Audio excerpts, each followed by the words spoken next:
el doctor Grotting es una personalidad cuando hablamos de cirugía plástica estética. En este 16º curso de cirugía plástica estética queríamos tener una facultad de profesores invitados excelente, y creo que el doctor Grotting es uno de ellos, y sin él, digamos, lo que no hubiera sido lo mismo este programa científico. Como ya habíamos visto antes, es pionero cuando hablamos de cirugía de seno, ¿sí? Nos va a hablar también de cirugía de rostro, que es algo fuerte para los americanos también, y creo que entra muy bien en el conjunto de este alto nivel científico de nuestro Congreso de Cirugía Plástica Estética en Cali. Well, as plastic surgeons, we have a unique ability to be able to change people's lives through relatively simple surgery. And when I was just getting started in practice, one of my residents came to me and asked if I would participate in an overseas mission called Operation Smile. It was being, at that time, run in the Philippines, and I was a young, busy plastic surgeon, and I felt like I didn't have time to become involved in it, but he kept asking me over and over again, and finally I agreed to go on a mission trip with him. This was 1987, and I must say it really changed my life. It really opened my eyes to what plastic surgery could be as a way of establishing friendships and relationships and really giving back to people that very much needed it, because being able to repair a cleft lip or a congenital deformity, a birth defect, can totally change a child's life, and through changing a child's life, you really change the life of the whole family. And so that is a tremendously rewarding experience. So for very selfish reasons, I have continued to be involved with Operation Smile, and have been able to see a number of countries in the world through Operation Smile make friendships and establish relationships with plastic surgeons that I probably wouldn't otherwise have had an opportunity to do. And I'll just add very quickly that as a result of that, my own son became involved with Operation Smile, and for the past 5 years has been living in Hanoi, Vietnam, and he has coordinated the activities of Operation Smile primarily in Southeast Asia. So it's been a great experience for him as well. It's totally different than it was the first time I was here many years ago.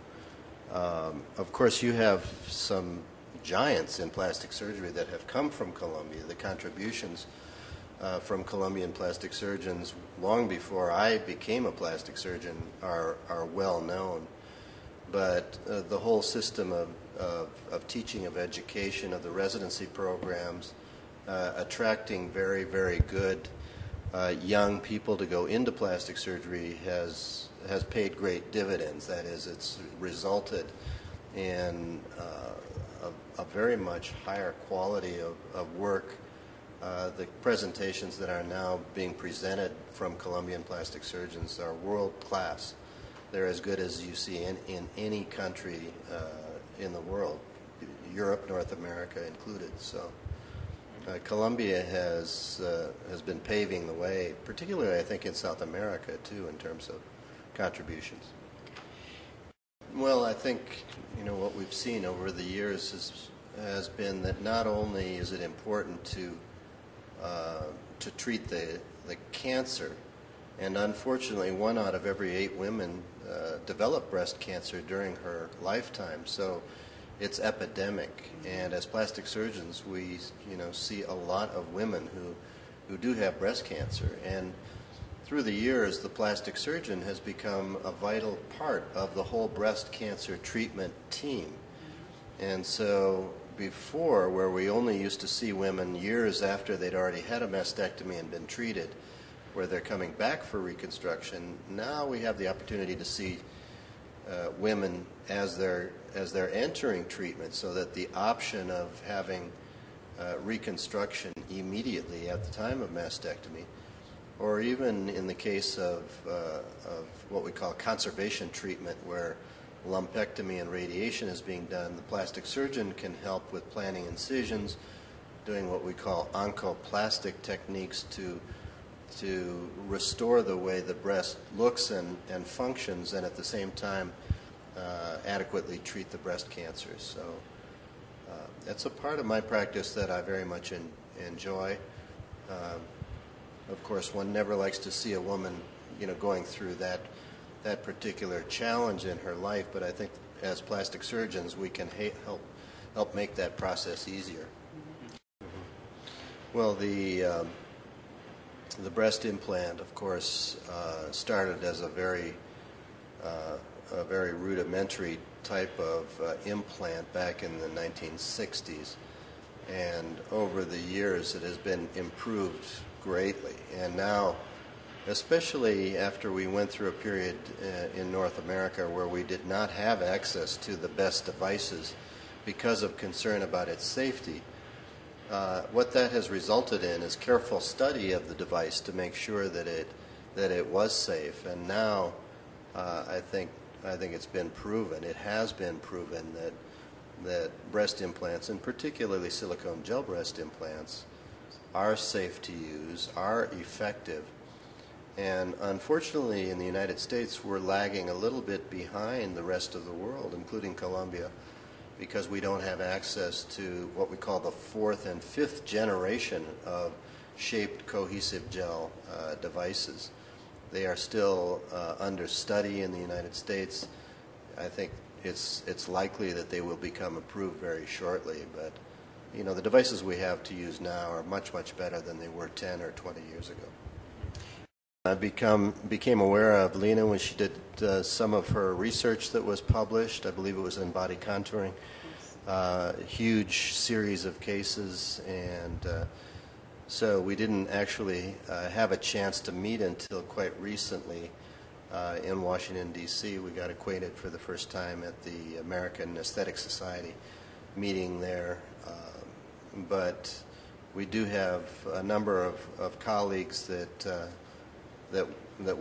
we have in common, and this has been a great opportunity to be in your home city, and congratulations on a tremendous meeting, well organized, a wonderful venue, tremendous faculty, and I'm looking forward to a great week.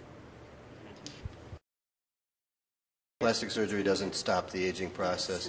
I think we're learning a lot about the aging process, and the things that the factors that go into the aging process, and perhaps we can alter things to the point where people feel better about the aging process. They feel better about themselves, but maybe eventually we will learn how to affect the aging process.